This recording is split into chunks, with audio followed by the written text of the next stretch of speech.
बच्चों, मैं 5 kingdom classification के अंतर्गत सबसे पहले मोनेरा के बारे में बताने जा रहा हूँ। मोनेरा ग्रुप के जितने भी सदस्य हैं वो सभी प्रोकार्योटिक होते हैं और इसके अंतर्गत बैक्टीरिया, एक्टिनोमाइसीट्स, फोटोसिंथेटिक साइनोबैक्टीरिया आते हैं।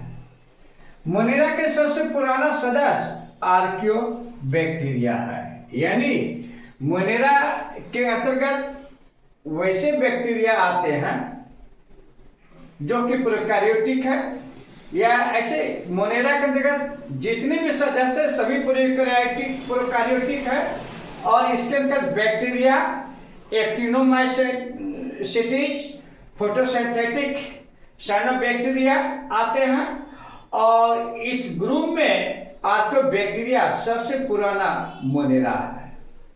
इसका सेल बॉडी काफी प्रिमिटिव होता है और सेल्स के न्यूक्लियस में न्यूक्लियर मेम्ब्रेन एब्सेंट होते हैं। सेल्स के न्यूक्लियस में न्यूक्लियर मेम्ब्रेन एब्सेंट होते हैं।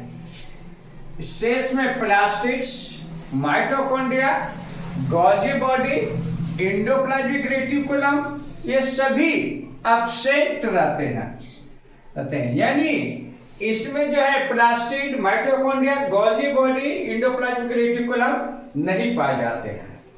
ये सेल्स चारों ओर से हार्ड लेयर के द्वारा कवर होता है और इसमें एक सेक्सुअल रिप्रोडक्शन द्वारा अपने जनरेशन को बढ़ाते हैं। ये माइक्रोस्कोपिक होता है।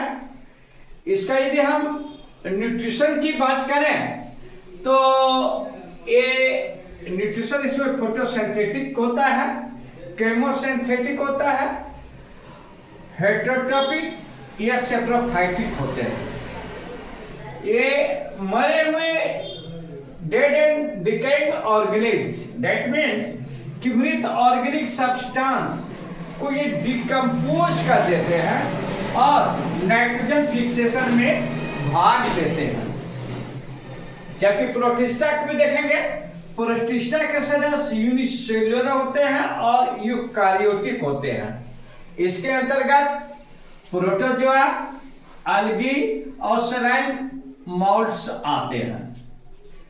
ये प्रोटिस्टा सिंगल भी पाए जा सकते हैं या कॉलोनी में भी पाए जाते हैं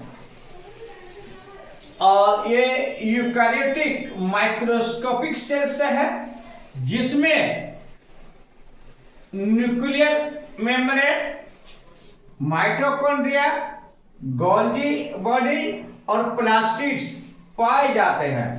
अंतर क्या है? मोनेरा में ये सभी सेलुलर ऑर्गेनल्स नहीं पाए जाते हैं जबकि प्रोटिस्टा में पाए जाते हैं।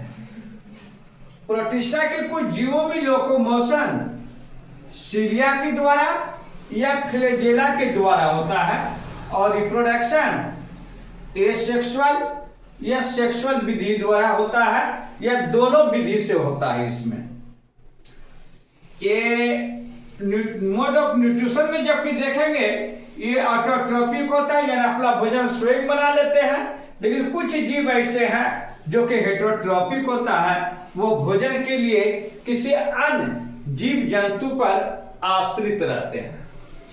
इसके कुछ प्रोटोजुआन पैरासाइट्स के रूप में सेल वॉल पर पाए जाते हैं जो कि सेल्यूलोज को डैमेज कर देते हैं। अब हम यदि फंजाई की बात करें, फंजाई